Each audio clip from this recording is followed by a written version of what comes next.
700 কোটি টকাৰে নিৰ্মাণ হ'ব শিৱসাগৰৰ পৰা নাগালেণ্ড সংযোজিত ৰাষ্ট্ৰীয় ঘাইপথ 702C।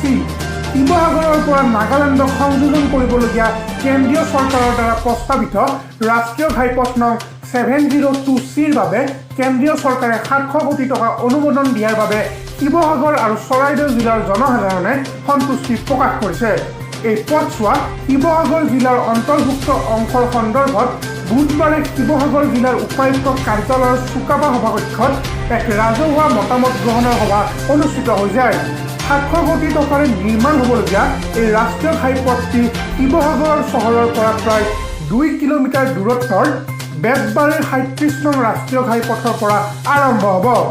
এই সন্দৰ্ভত শিৱসাগৰ জিলা প্ৰশাসন আৰু লোক নিৰ্মাণ বিভাগৰ যোৰহাট ৰাষ্ট্ৰীয় ঘাইপথ সংমণ্ডলৰ আহ্বানক্ৰমে আয়োজিত আৰু জিলা উপায়ুক্ত লক্ষ্মীনন্দন গগৈ পৌৰোহিত্যত অনুষ্ঠিত এই সভাত সন্মানীয় অতিথি ৰূপে উপস্থিত থাকে অসম চৰকাৰৰ দুৰ্যোগ আৰু ব্যৱস্থাপনা বিভাগৰ স্বতন্ত্ৰ মন্ত্ৰী তথা লোক নিৰ্মাণ বিভাগৰ ৰাজ্যিক মন্ত্ৰী যোগেন মোহন, যোৰহাট লোকসভা সমষ্টিৰ সাংসদ তপন কুমাৰ গগৈ, বিশিষ্ট সমাজসেৱিকা সুৰভী ৰাজকুমাৰী, নাজিৰাৰ বিধায়কৰ হৈ প্ৰতিনিধিত্ব কৰা স্বপ্না শইকীয়াৰ লগতে পথছোৱাই সংযোগ কৰিব লগা সংশ্লিষ্ট অঞ্চলৰ পঞ্চায়তৰ প্ৰতিনিধিসকল, চৰকাৰী গাঁওবুঢ়াসকল, অঞ্চলৰ গণ্যমান্য ব্যক্তিসকল উপস্থিত থাকে।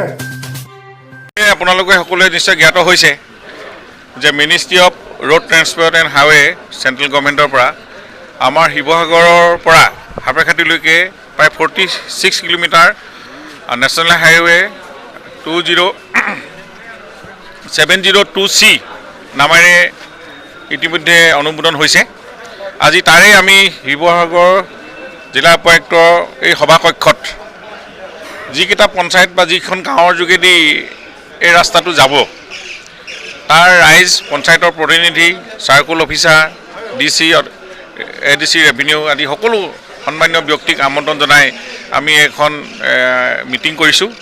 ইয়াতে আমি সৰ্বসন্মতক্ৰমে আজি সিদ্ধান্তত উপনীত হৈছোঁ। সকলো ৰাইজে ইয়াতে সমৰ্থন জনাইছে। গতিকে এই পাব্লিক হিয়াৰিঙৰ এই সভাত আমি সকলো ৰাইজে কেন্দ্ৰীয় চৰকাৰক, মিনিষ্ট্ৰী অফ হাইৱে ধন্যবাদ জনাইছে। অসম চৰকাৰৰ মাননীয় সাংসদ তপন কুমাৰ গগৈ ডাঙৰীয়াক ধন্যবাদ জনাইছে। তেখেতে ইয়াতে বহুদিন ধৰি এই প্ৰজেক্টটোৰ কাৰণে লাগি আছিল। গতিকে আমি ভাবোঁ যে এটা সুন্দৰ বাট পথ আমি এটা নেশ্যনেল হাইৱে অন্তৰ্ভুক্ত হ'ব। প্ৰায় 700 কোটি টকাৰ ইয়াতে খৰচ হ'ব আৰু গাঁৱত ছাৰ্ভে কৰোঁতে যাতে চাৰ্কুল অফিচাৰ, লাটমণ্ডল আৰু গাঁওবুঢ়াই পূৰ্ণ সহযোগ আগবঢ়ায় আৰু তেওঁলোকক তৎকালীনভাৱে তৎপৰতাৰে কামখিনি কৰিবৰ কাৰণে আমি আহ্বান জনাইছোঁ। নেশ্যনেল হাইৱে 702C যিটো শিৱসাগৰৰ পৰা সোণাৰীলৈকে নেশ্যনেল হাইৱে হিচাপে ঘোষণা কৰা হ'ল আৰু তাৰ পাব্লিক হিয়াৰিঙৰ কাৰণে এখন সভা আমি অনুষ্ঠিত কৰিছিলোঁ জিলা উপায়ুক্তৰ কাৰ্যালয়ত। আৰু সেই সভাত আমি ৰাইজৰ মনৰ কথাখিনি শুনিলোঁ আৰু ৰাইজে আজি খুব ভাল পাইছে। ৰাইজে আজি সমৰ্থন জনাইছে যে এটা সুন্দৰ ৰাস্তা ইয়াত হ'ব। শিৱসাগৰ আমাৰ যিটো এতিয়া বেতবাৰীৰ পৰা সোমাই যাব নতুন ৰাস্তা, আজি শিৱসাগৰ জিলাখনৰ যিটো পাৰ্ট আমি প্ৰায় 17 কিলোমিটাৰ আমি ৰাইজৰ শুনানি গ্ৰহণ কৰিলোঁ। আৰু এইটো একেবাৰে ৰাস্তাটো হ'ব 702C শিৱসাগৰ টু সোণাৰী আৰু হ'ব 702 NH 702 এটা হ'ব, সেইটো হ'ব নামতোলাৰ পৰা সাপেখাতি চাৰিআলি, দুইটা সংযোগ হ'ব। সংযোগ হৈ এটা সুন্দৰ ৰাস্তা আমাৰ হ'ব, যিটো নেকি ৰাইজৰ বহুদিনীয়া যিবিলাক অভাৱ আছে সেই অভাৱবিলাক আমি পূৰ কৰিবৰ কাৰণে সক্ষম হ'ব পাৰিম।